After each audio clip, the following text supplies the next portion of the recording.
Si on peut mesurer la carrière d'un artiste à son nombre de haters, alors peut-être que ma carrière a enfin commencé.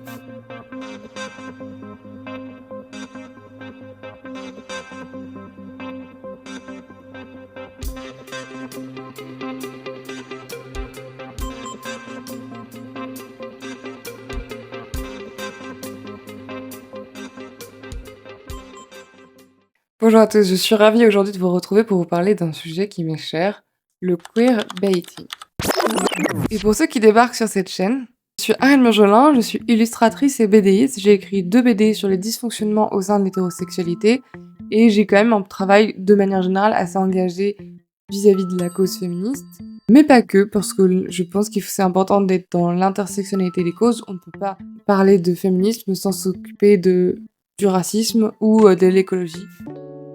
Et il y a 2 semaines, j'ai été invitée à un événement, c'était un marché de créateurs qui se revendiquait queer, parce que c'était lié à une association, les Sœurettes, qui font des événements du coup autour de la musique et la musique queer, particulièrement avec quelques stands de créateurs autour. Et en fait, l'organisation a reçu un message d'une personne qui m'avait bloquée, donc moi j'avais pas vu le message, je vous le mettrai à l'écran. Et cette personne me reprochait de faire du queerbaiting. Donc le queerbaiting, en fait, c'est le fait de jouer sur le flou, si on est ou pas queer pour l'audience, mais qui est pas vraiment revendicatif de valeurs profondes queer. Moi, je me suis jamais revendiquée queer, j'ai été invitée par des événements queer, et j'ai toujours trouvé ça génial de pas avoir à me justifier d'être queer ou pas queer. Et en fait, en fonction des gens à qui j'en parle, je me retrouvais à 100% dedans ou pas. Ou au moins, j'étais vraiment... Où je me disais, bah en fait, c'est cool parce qu'on me demande pas de faire une sorte de coming out queer. Parce que, en fonction de qui en parle, on n'a pas la même perception de ce mot. Parce qu'en fait, déjà queer, ça veut dire bizarre, déjà de base. Donc, comment voulez-vous qu'un mot comme bizarre ne soit pas lui-même un peu flou? Et en fait, ça m'a choquée parce que je me suis dit, bah en fait, cette personne me prend pour plus gros que je ne suis, parce que pour moi, c'est un peu comme le greenwashing, où en fait, ce sont quand même des grosses institutions qui vont utiliser côté inclusif pour faire plaisir à l'audience. En fait, par exemple, on dit que la série Bridgerton, elle est plutôt dans le queerbaiting parce que ils sont pas clairement affichés queer, mais ils font beaucoup de représentations quand même qui sont censées l'être, et il y a une ambiguïté là-dedans. Et pour des grosses séries comme ça, franchement, on peut s'attendre à ce qu'on dise ça. Mais moi, j'ai 31 000 followers, c'est vrai que ça peut paraître beaucoup sur Instagram, mais c'est tout. Là, en ce moment, je vends pas non plus des BD tous les jours. J'en ai vendu pas mal à un moment, mais je suis pas... je suis quand même une artiste aujourd'hui qui a encore du mal à vivre de son activité, faut quand même le dire. J'aimerais mentir et vous dire que l'inverse, que ça tout roule et que ça roule comme sur des roulettes, mais c'est pas forcément le cas, et j'ai pas envie de faire semblant que c'est le cas pour les gens qui commencent et qui se sentiraient imposteurs ou pas légitimes d'être là parce que ils gagnent pas encore leur vie de leur activité. C'est long avant de gagner sa vie de son activité, et j'espère qu'un jour ça va se débloquer. Et moi-même, je me sens pas toujours légitime à être artiste à cause de ça, parce que souvent je me dis, mais je devrais, au vu de la visibilité que j'ai, je devrais en vivre, c'est pas normal quoi. Et il y a des mois où j'en vis pas du tout quoi. Il y a des mois où j'en vis, mais c'est pas tous les mois, c'est en dents de scie. Et je vous avoue que là justement, je suis en train de réfléchir à un job alimentaire pour un peu pérenniser mes revenus et pouvoir continuer plus sereinement, sans me poser la question chaque mois de comment je vais clôturer du coup mon budget de vie, voilà, mes cours. Et donc j'ai trouvé ça vraiment particulièrement injuste de me dire ça, parce que en fait, oui, j'essaye d'avoir des vues sur les réseaux sociaux, mais j'essaye de vendre mon art avant tout. Je suis pas une influenceuse, j'essaie pas de vendre d'autres personnes. Là, c'est vrai que j'ai fait une collaboration pour une chaise, mais c'était du gifting. J'ai pas été payée pour ça, je suis pas payée pour mettre en avant des marques, je fais pas du tout d'influencing, et un peu volontairement aussi, j'ai essayé de pas trop devenir influenceuse. Je dis pas que je le deviendrai pas un jour par besoin de vivre de mon art, Mais aujourd'hui, on me propose pas tant de contrats que ça. Je pense qu'il y a des personnes sur Instagram qui sont plus intéressantes pour l'influencing que moi, dans le sens où moi, mon objectif, c'est de vendre des BD, de vendre mon art et je pense que les marques, elles le sentent bien et il y en a pas beaucoup qui sont vraiment intéressés pour faire de l'influencing avec moi et moi, j'ai pas envie de faire de l'influencing, pour des produits qui n'ont rien à voir avec ce que j'ai envie de dire. Par exemple, on m'a proposé des collants, on m'a proposé, des montres, on m'a proposé des sextoys. Moi, je trouve que c'est un délirant qu'on propose des sextoys. J'en ai vraiment pas le enfin, je trouve ça très bien d'être dans un discours de revendication de la sexualité, mais j'aurais trouvé ça légitime de faire une BD, du coup, pour mettre en avant un produit comme les sextoys, par exemple, sur la masturbation, l'importance de s'écouter, d'être bien avec son corps. Mais mettre juste une story ou je sais pas quoi de sextoy, moi je trouvais que c'était pas en lien. Et j'ai refusé quand même des trucs de pas loin de 200 balles de sextoy parce que je me disais, bah non, je me sens pas légitime à faire ça et je trouve que ça n'a pas de rapport avec ce que je fais et j'ai pas envie de perdre mon audience, quoi. Et, et donc en fait, c'est vrai que j'ai pas très bien vécu ce message. Et surtout, en fait, ça m'a encore plus énervée que cette personne m'ait bloquée, parce que j'aurais voulu en discuter avec elle, savoir pourquoi elle se permettait de dire ça, et surtout pourquoi elle m'affiche en disant ça. Après, je pense que c'est du haters, hein, comme je disais au début de la vidéo. Aussi qui est très générationnel, c'est qu'on a tendance à affirmer des choses sans nuance, à simplifier aussi des concepts. On a tendance aussi à manquer de profondeur dans les critiques qu'on se permet de faire sur Internet. Beaucoup de gens se permettent d'avoir des avis et comme s'ils étaient experts sur des sujets qu'ils connaissent à peine. Et je pense que la personne, justement, le commentaire de cette personne, je l'ai trouvé très affirmatif, très virulent et je me suis vraiment posé la question de qui était cette personne pour oser affirmer ça. Est-ce que c'était un expert du queer?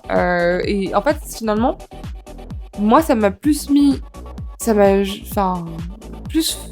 fait perdre confiance en moi qu'autre chose. Là où cette personne avait l'air d'être dans une vraie forme d'affirmation, alors que les choses sont beaucoup plus... tout ce qui est profond a toujours beaucoup de nuances. C'est pas noir ou blanc, c'est pas rouge ou vert. Les choses sont complexes. Et c'est important qu'on continue d'avoir aussi cet avis-là sur les choses.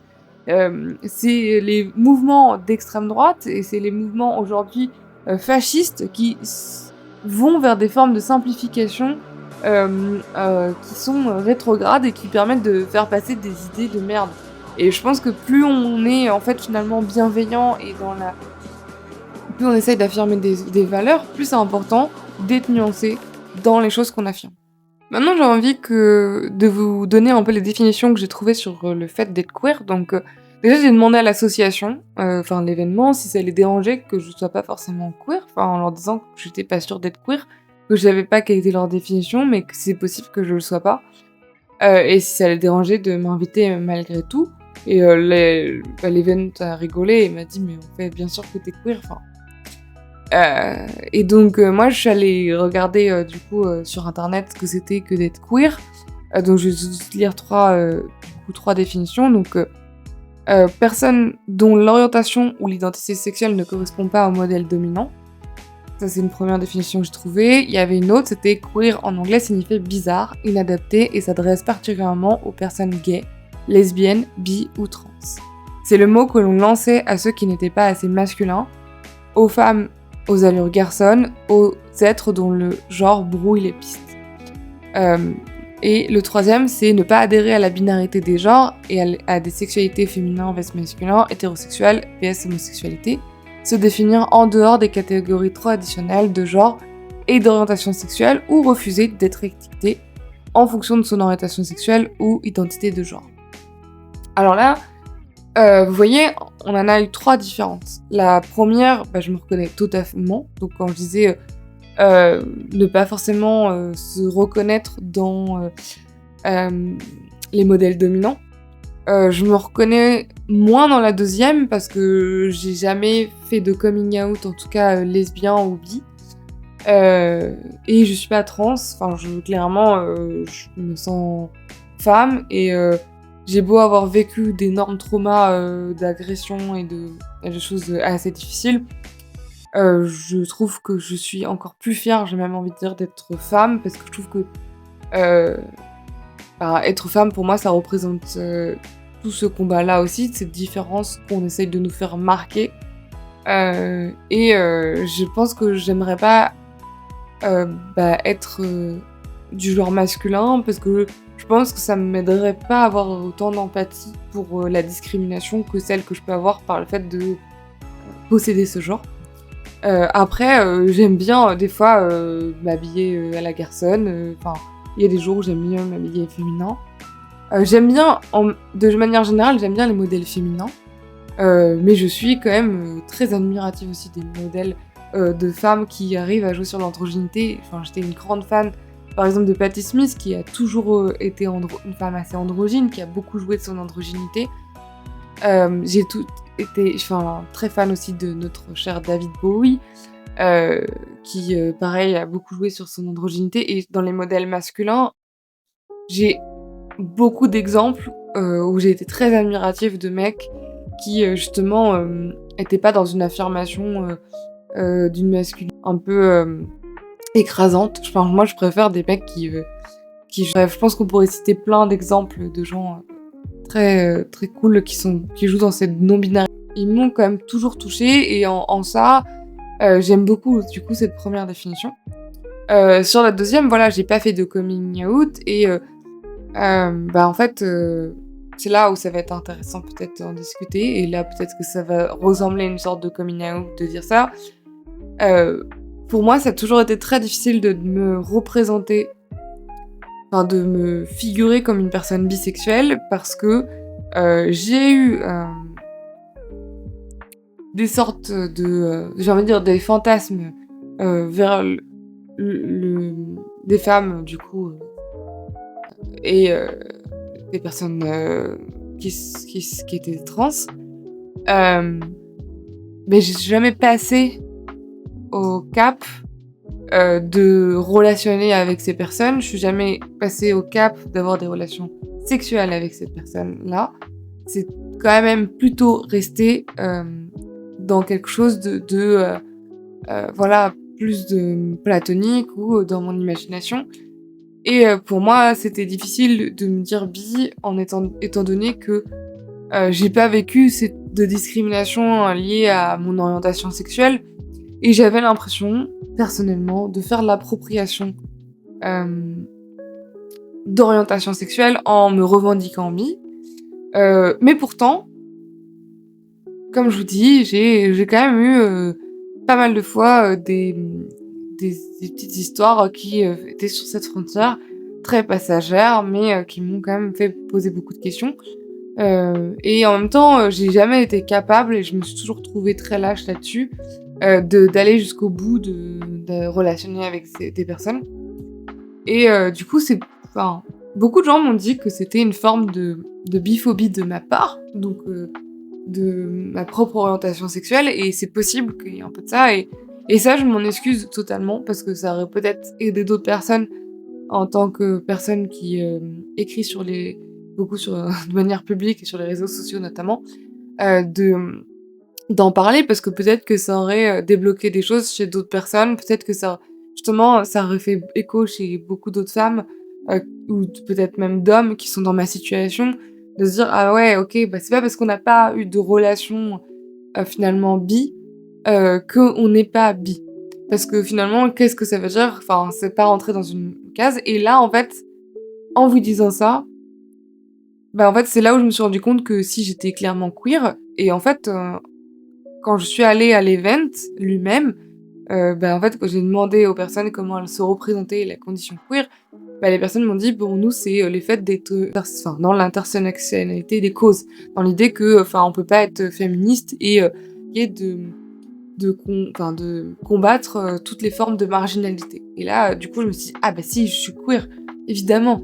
Là, si on est sur cette définition-là, je suis évidemment que je suis queer et du coup, en fait, j'ai trouvé que c'était après cette réflexion, j'ai trouvé que le commentaire de cette personne était vraiment nul, méchant et c'est ce que je ressens au fond. sans connaître ma vie, sans c'est pas parce que vous lisez des choses sur les gens sur internet que vous savez tout de leur vie, que vous savez tout de leurs, questionnements profonds et c'est pour ça que je trouve que c'est intéressant d'en parler, du coup en vidéo et j'en ferai peut-être une BD, plus tard. Ce que j'ai trouvé intéressant dans ce commentaire et c'est pour ça qu'en même temps des fois le négatif amène des choses très positives, en même temps dans une réflexion, plus profonde, c'est qu'il m'a permis déjà d'interroger, bah, mon orientation sexuelle, comment je me représentais aussi dans mon genre, ça m'a permis, enfin, en tout cas de me remettre à ma place, de me dire: «Bah, est-ce que je me sens, en marge ou pas? Est-ce que» donc oui et en fait, ça m'a aussi permis de me dire: «Bah, en fait, c'est important de rappeler aux gens aussi que, bah, en fait, dans ces combats contre les formes de marginalité, bah, on n'est pas les uns contre les autres». Et que, enfin là, je pense que de la part de cette personne, c'était probablement de la jalousie. Enfin, je sais pas trop, enfin, pourquoi elle a eu besoin de dire ça. Ça aurait été intéressant de savoir ce qui lui faisait affirmer une telle chose. Peut-être parce que je suis pas lesbienne, en tout cas, j'ai pas de relation, avec les femmes et que, genre je relationne aujourd'hui avec un homme. Mais je pense que c'est important de pas être en combat les uns contre les autres et de voir ça plutôt comme une recherche de solidarité des causes, et de voilà, de pas exclure les gens, sous des critères aussi, étranges quoi. Parce que autant, voilà, je vous parlais de grosses séries et tout qui sont assez commerciales, qui vont engranger beaucoup d'argent derrière. Enfin, quand vous avez une artiste comme moi qui déjà galère à clôturer ses fins de mois, heu, pourquoi avoir besoin de la descendre? À la limite, moi je suis pour le fait qu'on me fasse des critiques en message, qu'on me dise: «Tu devrais plus faire comme ça ou comme ci», même si j'écouterai ce que j'ai envie d'écouter et que c'est important de s'écouter soi et de pas toujours remettre tout en question parce que les gens vous disent, telle chose ou telle chose. Mais en tout cas, moi, je trouve que je le disais dans ma vidéo précédente entre sur le fait que la bienveillance était vraiment utile et dans le sens où vous pouvez pas être créatif, à mes yeux, en étant dans une forme d'exclusion. Mais je pense qu'on peut pas être aussi dans une bonne forme d'engagement et de militantisme si on n'est pas dans une forme d'inclusion aussi des autres et qu'on laisse pas aussi la part d'erreur parfois aux autres. Enfin, quand on n'est pas d'accord avec une personne, enfin, ça peut être bien aussi d'abord aller lui en parler, voilà, de dialoguer et de voir aussi si c'est pas nous qui nous faisons, juste un faux avis, ou enfin, éviter de mettre des ressentis, purement personnels aussi dans des affirmations publiques. Parce que, enfin, moi, il y a plein de personnalités, publiques où je me dis: «Ouais, je sais pas si je suis toujours, à fond sur cette personne, il y a des petits trucs, je les sens pas trop, mais je sais pas trop pourquoi» et bah, je vais pas mettre un commentaire de haters, à tout bout de champ parce que j'ai un ressenti un peu, pas tout à fait, clean sur une personne ou une autre. Je pense que c'est important enfin, si vous êtes engagé en tout cas, d'être plutôt dans la sororité et dans le soutien des personnes qui, globalement, pensent comme vous. Déjà, le combat de l'extrême droite à mener, enfin contre l'extrême droite à mener et je pense que c'est important d'être solidaire et voilà, et c'est pas parce qu'une personne, elle pense un tout petit peu différemment de vous que tout son propos est faux et que tout son propos est inintéressant et inaudible et que, tout ce que elle peut dire, et surtout, enfin, en plus, là, cette personne a dit une chose qui était enfin, s'est permis d'affirmer une chose publiquement qui était fausse. Et je trouve qu'en plus, enfin, quelque part, elle m'a un peu obligée à faire un coming out public en disant ça, parce qu'elle m'obligeait à prendre un parti, à dire: «Oui, je suis ça ou ça». En fait, ça la regarde personne, en fait, mon orientation, sexuelle et je le fais dans cette vidéo parce que pas énormément de gens qui regardent mes vidéos de manière générale et puis, en fait, ça me fait plaisir aussi de partager des fois aussi des formes de vulnérabilité avec vous. Mais je trouve que c'est vraiment, essentiel voilà, d'être dans une forme de solidarité et je crois que je vais m'arrêter là. J'espère que vous avez aimé cette vidéo. En tout cas, moi, ça m'a fait plaisir d'évoquer ce sujet que je trouvais complexe et du coup intéressant. N'hésitez pas à mettre en commentaire votre avis sur ce sujet. Peut-être que vous n'êtes pas d'accord avec moi. Dans ce cas, ce sera génial d'en discuter. Et n'hésitez pas à liker Re-regarder la vidéo, voire vous abonner. Ça me fait toujours plaisir de voir des nouvelles personnes sur cette chaîne. À très bientôt.